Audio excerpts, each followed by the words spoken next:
Salut à toutes et à tous, bienvenue sur ma chaîne Ciné Série Galaxy. Ça me fait plaisir de vous retrouver aujourd'hui pour la critique de notre film après Jumanji Next Level. Cette fois-ci, c'est Brooklyn Affairs.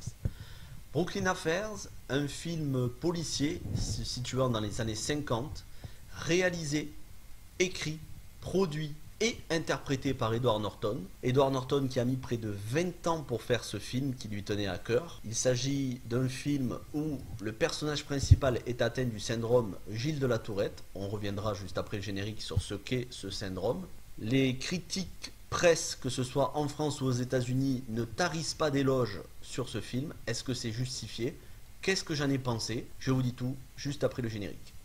Avez-vous la plus petite idée de ce qu'est le pouvoir? C'est vivre en ayant conscience que vous pouvez faire ce que vous voulez sans que personne vous en empêche. Et si j'ai envie de construire des routes pendant que le nombre de pauvres augmente, je démolirai autant de quartiers de merde que je voudrais. Vous êtes au-dessus de la loi. Seulement en avance sur elle. Juste un petit mot donc sur le syndrome Gilles de la Tourette. Gilles de la Tourette, c'était un médecin qui a donné son nom à ce trouble neurologique qu'il a découvert, trouble qui se manifeste par des tics dont la principale caractéristique c'est de sortir des obscénités. C'est plus fort que la personne ne peut pas se contrôler. C'est quelque chose qui arrive, hein, c'est pas non plus très courant, mais c'est pas extrêmement rare, ça existe dans notre société, ça n'est pas une maladie contagieuse, c'est juste un trouble neurologique, de la même façon qu'il y a des autistes qui se renferment, il y a des gens qui sont atteints de ce trouble neurologique. En parallèle, on peut développer des facultés intellectuelles plus aiguës, par exemple la mémoire. Et c'est comme ça que dans le film, le personnage d'Edward Norton a une mémoire quasi photographique. Donc, Edward Norton. Edward Norton, c'est le bras droit d'un détective privé joué par Bruce Willis qui va enquêter sur la mort de ce détective privé, donc la mort du personnage de Bruce Willis, qu'il considérait un petit peu comme son père, son mentor en tout cas, car Bruce Willis était le seul à ne pas se moquer de lui, à le traiter d'une manière digne et humaine et lui donner un travail pour lequel il est doué. Et donc, Edward Norton va mener une enquête journalistique, se faire passer pour un journaliste et enquêter dans les bas-fonds de la corruption new-yorkaise des années 50. Voilà pour le synopsis de départ. Ce qu'on peut dire, c'est qu'Edward Norton joue à la perfection. Il est très touchant, il a dû s'entraîner pendant de nombreux mois, voire de nombreuses années pour ce rôle, parce qu'il ne faut pas non plus, quand on fait quelqu'un atteint du syndrome Gilles de la Tourette, ou bien un tic, quel qu'il soit, il ne faut pas trop exagérer, sinon on n'est plus crédible, mais il ne faut pas non plus en faire trop peu, parce qu'il faut quand même montrer à quel point cet homme galérait dans sa vie. Edward Norton est juste tout au long du film, et touchant à la fois, puisqu'il fait preuve d'une grande douceur, d'un grand respect envers toutes les personnes, surtout les femmes, et en particulier la minorité noire de l'époque, puisque on est dans les années 50, il y a énormément de discrimination. Pour le reste du casting, on a Bruce Willis, enfin dans un rôle où il sort de sa période de direct en DVD, hein, j'appelle ça. Non pas que les films qui sortent directement en DVD soient mauvais, mais c'est vrai que Bruce Willis nous avait habitués à mieux, et là, il retrouve un rôle à la hauteur de son talent. Pour les autres acteurs, on a Gugu Mbatha-Raw qui joue donc l'actrice principale du film, celle sur qui Edward Norton va enquêter et ensuite devra protéger. On a Alec Baldwin dans un rôle de politicien corrompu et raciste, proche du rôle qu'il tenait dans Black Klansman de Spike Lee. Et Willem Dafoe, je ne révélerai rien sur son rôle, voilà, pas de spoiler, en tout cas un Willem Dafoe, encore une fois, qui joue d'une manière très juste, très sensible, avec un rôle capital. Voilà pour les principaux acteurs du film. Après, on retrouve des acteurs secondaires comme Bobby Cannavale de la série Boardwalk Empire ou Leslie Mann, habitué des comédies américaines. Voilà, c'est à peu près tout pour le casting du film. Bon, quand je dis que c'est à peu près tout, c'est quand même un casting prestigieux. Je ne sais pas si vous vous rendez compte des acteurs qui jouent dans ce film. À quoi ressemble le film? À quel genre de film? Pour un film policier noir qui se passe dans les années 50 à tendance mafieuse, on pense à la trilogie Le Parrain. Et oui, ça fait penser à la trilogie Le Parrain. Mais pas seulement. Ça fait penser aussi à Il était une fois en Amérique, même si c'est pas exactement la même période. Et surtout, l'excellent film de Curtis Hanson que je vous recommande chaudement, LA Confidential, avec Russell Crowe, Kim Basinger, Kevin Spacey. C'est vraiment le film sur lequel on pourrait le comparer. LA Confidential de Curtis Hanson, si vous ne l'avez pas vu, foncez, allez-y, c'est un chef-d'œuvre, c'est un bijou, un film qui a marqué son époque, et c'est le film avec lequel on pourrait comparer Brooklyn Affairs, même si, pour le coup, Brooklyn Affairs, c'est plus une enquête journalistique, il n'y a pas vraiment de coup de feu, il doit y avoir un coup de feu, c'est celui où Bruce Willis décède au début du film, enfin, où il se fait assassiner.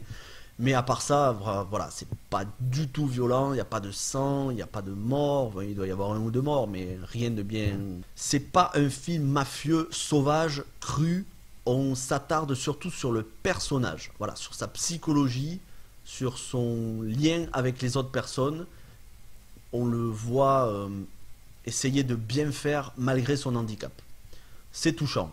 Toute la distribution joue d'une manière tantôt touchante, pour ceux qui ont un bon rôle, tantôt révoltante pour ceux qui ont un mauvais rôle, mais tous sont exceptionnels.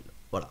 Pour ce qui est maintenant de la réalisation. Alors Edward Norton, il a signé vraiment un bijou, c'est de l'orfèvrerie. Tout dans New York, tous les plans, les rues, les bâtiments, on se croirait vraiment dans les années 50. Bon, déjà le grain de pellicule, alors de pellicule, on n'est plus sur de la pellicule, on est sur du numérique, mais la couleur, et le directeur photographie du film a dû travailler vraiment sur la photographie, on se croirait dans un film tourné dans les années 50.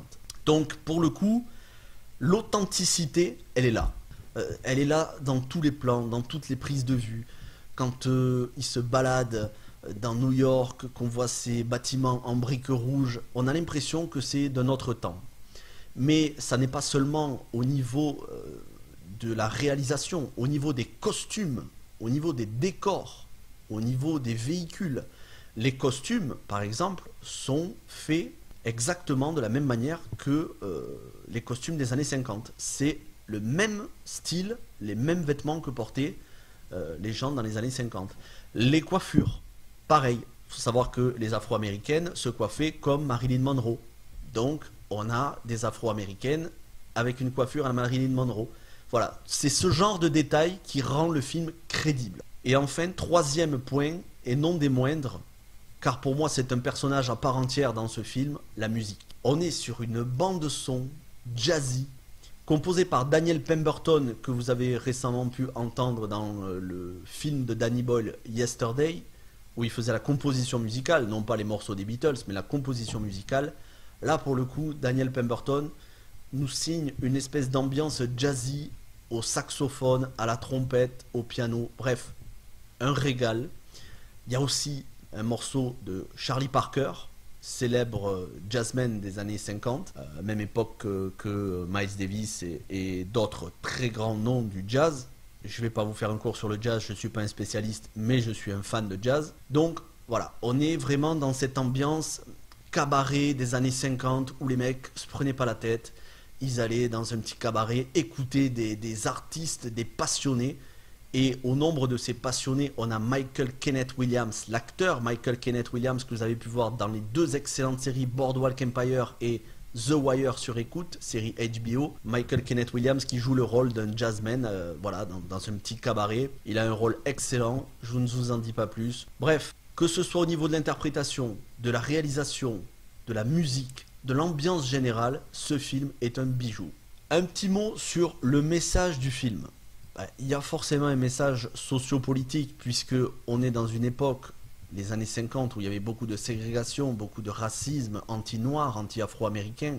Alors vous allez me dire qu'aujourd'hui il y en a, oui c'est vrai, mais je suis pas sûr qu'aujourd'hui ce soit pire que dans les années 50. Je pense même que dans les années 50 c'était bien pire qu'aujourd'hui.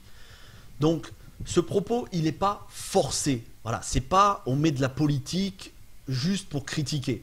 On met de la politique parce que c'était ce qu'il y avait dans ces années-là. Donc, quelque part, c'est une forme d'authenticité, de vérité, de réalisme qui nous plonge encore plus, qui nous fait encore plus nous imprégner du film et de son ambiance. Voilà pour le message qu'on peut avoir. Au-delà de ça, il y a une réflexion pertinente sur l'urbanisme de New York, comment New York s'est construite, vous verrez. C'est très intéressant. À travers les dialogues du personnage d'Alec Baldwin, on apprend un petit peu comment s'est construit New York. On va pas dire que c'est la vérité à 100%, il doit y avoir une très grande part de vérité. Central Park, Harlem, les différents quartiers, comment ils ont évolué, les populations, quelles ont été les populations qui ont été obligées de se déplacer, dans quel but, dans quel intérêt, qui s'est enrichi. Toutes ces questions sont traitées dans le film.